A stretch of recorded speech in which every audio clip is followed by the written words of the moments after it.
Video में आगे बढ़ने से पहले एक रिक्वेस्ट है। हमारा ये और भी दो चैनल है, इन दोनों चैनल का लिंक आपको वीडियो के डिस्क्रिप्शन में मिल जाएगा, तो प्लीज़ ये दोनों चैनल को भी आप सब्सक्राइब ज़रूर कर लेना। इन दोनों चैनल्स पर भी मैं डेली आप लोगों के लिए वीडियो पोस्ट करता रहता हूँ। तो चलिए आगे बढ़ते हैं हमारे इस वीडियो के टॉपिक के ऊपर। इसके पहले भी कुछ वीडियो मैं पब्लिश कर चुका हूँ, वो वीडियोस अगर अब तक आपने नहीं देखे तो आप चाहिए तो हमारे चैनल के वीडियो सेक्शन में जाकर उन वीडियोस को देख सकते हो। तो देखिए, एक बहुत ही बढ़िया रिपोर्ट यहाँ पर बाजार में आती हुई नजर आएगी, उसको ही यहाँ पर हम कवर करने की पूरी पूरी कोशिश करेंगे। अभी के टाइम पे आपको पता ही है, हमारे कंट्री में लगातार एआई से कनेक्टेड इंफ्रास्ट्रक्चर का जो डिमांड है लगातार इंक्रीज होता हुआ देखने को मिल रहा है, और उसी से कनेक्टेड एक बहुत ही बड़ी रिपोर्ट मार्केट में फ्लोट होते हुए हमको देखने को मिल रही है। तो इंडिया का जो डेटा सेंटर का कैपेसिटी है, इसमें रैपिडली ग्रोथ आपको देखने को मिलेगी, और ये अभी के टाइम 1.5 गीगावाट का जो लेवल है इसको भी क्रॉस करता हुआ आपको नजर आएगा। इन्वेस्टमेंट का जो पूरा का पूरा फोकस है अभी के टाइम पे शिफ्ट होता हुआ आपको नजर आएगा। एक नॉर्मल कंस्ट्रक्शन का जो काम है उसके ऊपर नहीं, बल्कि स्पेशलाइज हाई परफॉर्मेंस टेक्नोलॉजी के ऊपर अभी पूरा का पूरा इन्वेस्टमेंट का फोकस इस इंडस्ट्री का बना हुआ है। खास करके एआई बेस्ड डेटा सेंटर्स की यहाँ पर बात हो रही है। अब इसके लिए बहुत सारी चीजों की जरूरत पड़ती है, जिसमें बेटर कूलिंग सिस्टम होना काफी जरूरी है। फाइबर का कनेक्टिविटी भी फास्ट वाला होना जरूरी है। इसके अलावा थर्मल मैनेजमेंट का जो कैपेबिलिटी है वो भी काफी हायर लेवल की होनी चाहिए। तो ये कुछ बहुत इंपॉर्टेंट रिक्वायरमेंट है एआई बेस्ड डेटा सेंटर्स की। अब इसमें इंपॉर्टेंट ट्रेंड की अगर हम बात करें, इन्वेस्टर अभी के टाइम पे बहुत ज्यादा इंटरेस्ट शो कर रहे हैं उन कंपनियों में जो कंपनियां प्रोवाइड करती है एडवांस लिक्विड कूलिंग को, हाई डेंसिटी फाइबर टेक्नोलॉजी को और स्पेशलाइज एआई इंफ्रा प्रोडक्ट्स को। ऐसी कंपनियां अगर दिखती है तो वहां पर बाजार का फोकस, निवेशकों का फोकस बहुत ज्यादा देखने को मिल रहा है, और ऐसे बिजनेस कहीं ना कहीं बहुत ही अच्छा खासा परफॉर्म करते हुए नजर आ सकते हैं जो ट्रेडिशनल इंफ्रा कंपनी होती है उनके कंपैरिजन में। इसके कारण ऐसे कंपनी के ऊपर बाजार का बहुत बड़ा फोकस अभी के टाइम पे बना हुआ है, और इससे कनेक्टेड दो कंपनियों का जो रिपोर्ट यहाँ पर निकल कर आ रहा है वो अभी यहाँ पर हम देखने वाले हैं। इस लिस्ट में पहला कंपनी, जैसे कि आप स्क्रीन के ऊपर देख सकते हो, एरोफ्लेक्स इंडस्ट्री नाम का जो कंपनी है, सबसे पहले ये कंपनी, इसके बाद दूसरे कंपनी के बारे में बात करेंगे। सबसे पहले ये कंपनी एक्चुअली में क्या करने का यहाँ पर ट्राई कर रही है। तो ये जो एरोफ्लेक्स कंपनी है ये कहीं ना कहीं अपना ट्रेडिशनल इंडस्ट्रियल का जो सप्लाई का बिजनेस है इससे आगे बढ़ते हुए कंपनी का जो अभी पूरा का पूरा फोकस है वो liquid cooling system AI data centres के लिए जो रिक्वायर्ड होता है उसके ऊपर इनका पूरा का पूरा फोकस शिफ्ट होता हुआ आपको नजर आएगा। इसी के साथ साथ high heat GPU rack solutions के ऊपर भी कंपनी अपना फोकस कर रही है। तो आप देख सकते हो कंपनी अपने ट्रेडिशनल बिजनेस को साइड में रख के नए बिजनेस के ऊपर फोकस कर रही है, जिसका फ्यूचर में बहुत ही बड़ा ग्रोथ हमको देखने को मिल सकता है। अब ये वाला चीज इतना मैटर क्यों करता है, तो देखिए एआई का जो सर्वर होता है वो जनरेट करता है बहुत ही ज्यादा हाई लेवल के हीट, और लिक्विड कूलिंग सिस्टम अभी के टाइम बहुत ज्यादा इंपॉर्टेंट आपको देखने को मिलेगा, खास करके जो नेक्स्ट जनरेशन एआई के क्लस्टर है उनके लिए। इसके कारण क्या हो रहा है, इसके कारण एक बहुत ही बड़ी ग्रोथ का अपॉर्चुनिटी क्रिएट होता हुआ आपको नजर आएगा स्पेशलाइज सप्लायर के लिए, जिसमें कहीं ना कहीं इस कंपनी का एक बहुत ही बड़ा रोल अभी के टाइम पे होता हुआ नजर आएगा।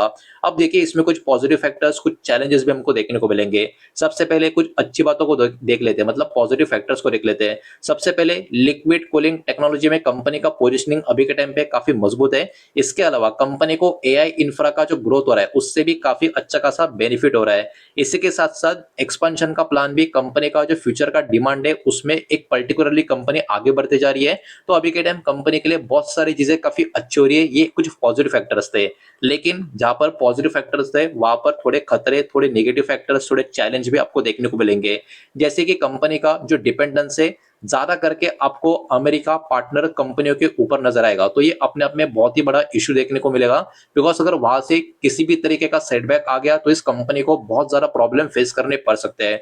40 करोड़ का जो टैक्स का डिस्प्यूट का मामला है वो भी कहीं ना कहीं कंपनी का कैश फ्लो को आने वाले समय में अफेक्ट करता हुआ नजर आ सकता है। और एग्रेसिव एक्सपेंशन जो कंपनी अभी के टाइम पे कर रही है वो फ्यूचर का जो डिमांड है उसको अज्यूम करके कर रही है, ये बात भी यहाँ पर हमको ध्यान में रखनी होगी। तो डिमांड में अगर कोई भी बहुत बड़ा चेंज हो गया तो वो भी कहीं ना कहीं बहुत ही बड़ा प्रॉब्लम इस कंपनी के सामने क्रिएट होता हुआ नजर आ सकता है।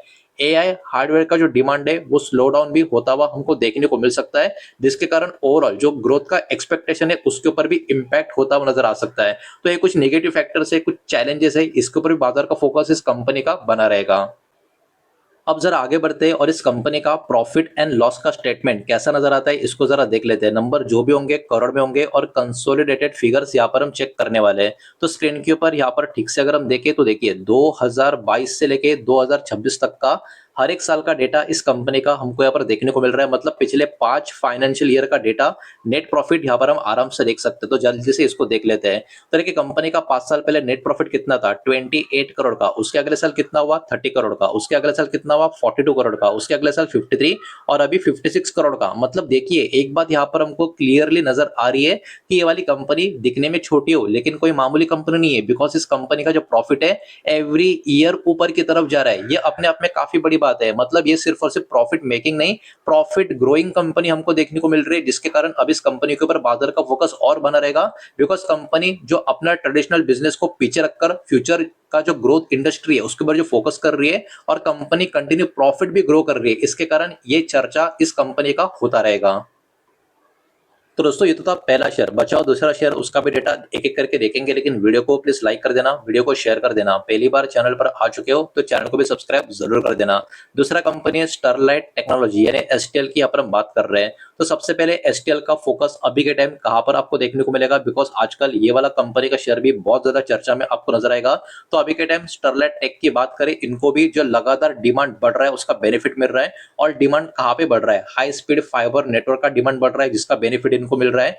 एआई का जो इंटर कनेक्शन का इंफ्रा है इसका डिमांड बढ़ रहा है, इसका भी बेनिफिट इस कंपनी को मिल रहा है। तो कहीं ना कहीं ओवरऑल कंपनी का जो ऑप्टिकल कनेक्टिविटी का ओवरऑल सिनारियो है, ये सारा का सारा जिस कंपनी को अभी के टाइम इस ग्रोथ को सपोर्ट करता हुआ नजर आएगा। इस कंपनी के बिजनेस के स्ट्रेंथ की बात करें, मतलब वही बात, कुछ पॉजिटिव फैक्टर्स की बात करें इस कंपनी की, तो इनका जो ऑर्डर बुक है 17,700 करोड़ के ऊपर का नजर आएगा। मतलब ऑर्डर बुक तो इस कंपनी का काफी मजबूत है। रेवेन्यू का जो विजिबिलिटी है काफी मजबूत बना रहेगा 2029 तक। तो ये भी बहुत ही अच्छी पॉजिटिव बात इस कंपनी के फेवर में हमको देखने को मिल रही है। और कंपनी का फोकस लगातार high bandwidth G.654.E fibre technology के ऊपर हो रहा है, जो आने वाले समय में कंपनी के ग्रोथ को और भी बड़ा आप कह सकते हो ब्रेक थ्रू देता हुआ नजर आ सकता है। तो ये कुछ पॉजिटिव पॉइंट इस कंपनी के फेवर में अभी के टाइम आपको देखने को मिलेंगे, जिसके कारण स्टॉक में भी उसका मूव हमको देखने को मिल रहा है। लेकिन उसी के साथ साथ कुछ इंपॉर्टेंट चैलेंज भी हमको देखने को मिल रहा है। अब देखिए global competition optical fibre market में काफी इंटेंस अभी के टाइम पे हो चुका है, और लगातार जो मैन्युफैक्चरिंग कॉस्ट अमेरिका में जो बढ़ रही है वो भी एक बहुत बड़ा चैलेंज इस कंपनी के सामने देखने को मिलेगा।